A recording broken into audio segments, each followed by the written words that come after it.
বিশ্বকাপে একের পর এক ভবিষ্যৎবাণী করে আলোচনায় এসেছিলেন ঘানার স্বঘোষিত তান্ত্রিক নানা ওয়াংকু বনসাম, কিন্তু এবার এমন একটি ভবিষ্যৎবাণী করলেন যা শেষ পর্যন্ত তার জন্য উল্টো বুমেরাং হয়ে গেল।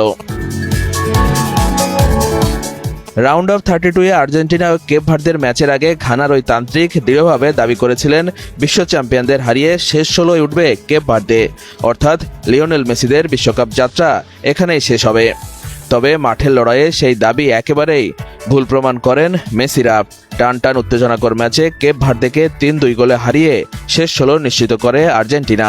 আর বনসামের সেই ভবিষ্যৎবাণী পরিণত হয় আলোচনার বড় বিষয়ে।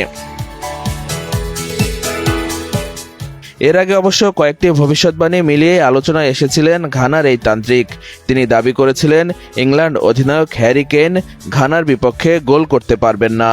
সত্যি সেই ম্যাচে কেন গোল পাননি। এছাড়া ক্রোয়েশিয়া পর্তুগালের কাছে হারবে এমন ভবিষ্যৎবাণীও মিলে যায়। কিন্তু আর্জেন্টিনাকে বিদায় করার ভবিষ্যৎবাণী যেন তার জন্য বড় ধাক্কা হয়ে দাঁড়ালো। মজার বিষয় হলো ম্যাচের আগে সামাজিক যোগাযোগ মাধ্যমে সুরও বদলে ফেলেন বনসাম।